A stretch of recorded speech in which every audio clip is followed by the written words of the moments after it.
Points रखने के लिए जो दिल्ली के लिए बहुत ही इंपॉर्टेंट है, देश के लिए बहुत इंपॉर्टेंट है। हमारे member of parliament north east Delhi से मनोज तिवारी जी, हमारे सीनियर लीडर जो दिल्ली के हर कोने का हर इशू, हर प्रॉब्लम को रोज उजागर करते हैं, तीसरी बार मेंबर ऑफ पार्लियामेंट हुए हैं दिल्ली से। मनोज तिवारी जी हमें आज बहुत ही इंपॉर्टेंट चीज हमें बताने के लिए लाए हैं। जो आया है आम आदमी पार्टी की, जो रोज ये लड़ाई लड़ रहे हैं, बीजेपी का हर वर्कर यहाँ लड़ रहा है, उसको आज बताएंगे। मनोज जी।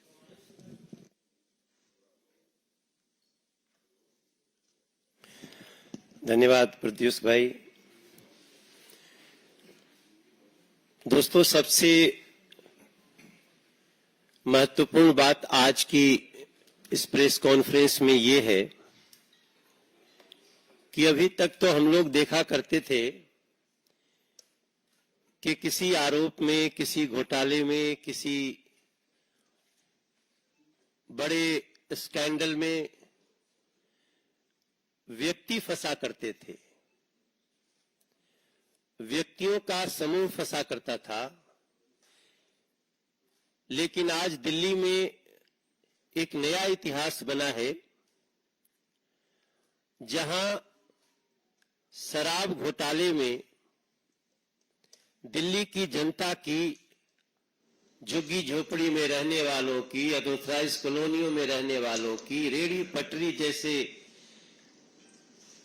कार्य करने वाले लोगों की सुविधा के लिए जो पैसे खर्च होने थे, उस सरकारी खजाने के पैसे को शराब घोटाले में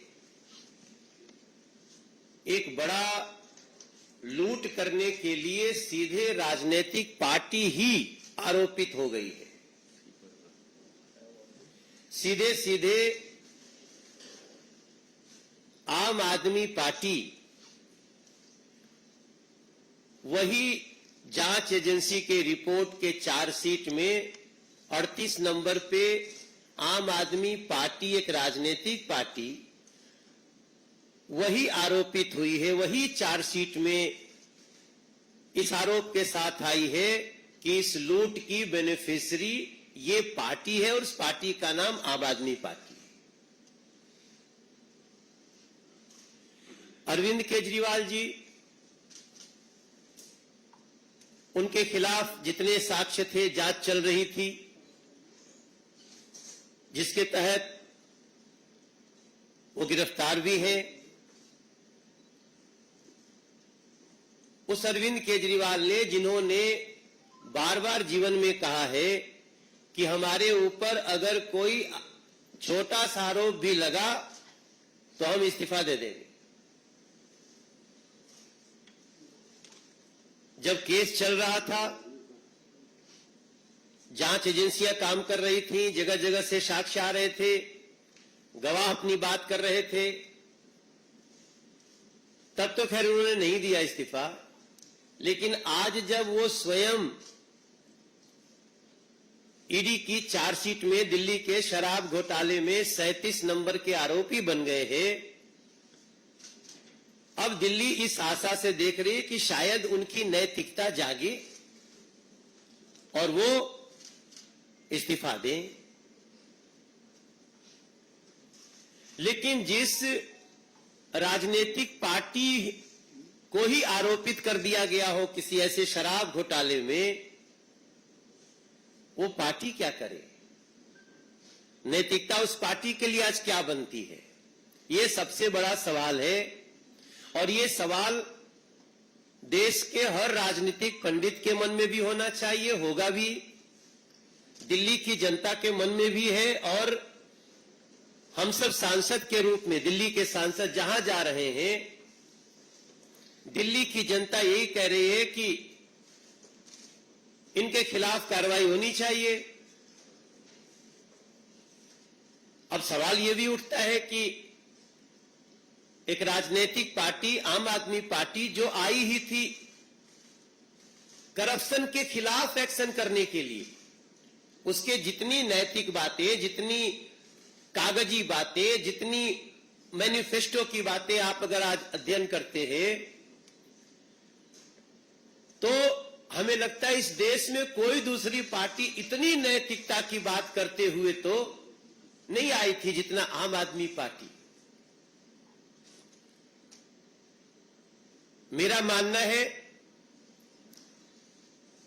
कि आज इस सवाल का भी जवाब पूछना चाहती है दिल्ली की जनता कि अरविंद केजरीवाल, आपने इस शराब घोटाले के एक बहुत ही महत्वपूर्ण आरोपी विजय नैयर को, उनके संबंध में आपने कहा ये मुझे नहीं, ये आतिशी जी और सौरभ भारद्वाज जी, उनको रिपोर्ट करता था। तो आज दिल्ली की जनता एक सवाल करना चाहती है कि आप मुख्यमंत्री थे, विजय नैयर अगर एक सरकारी बंगले में रहता था तो बंगला किसने इसको दिया था?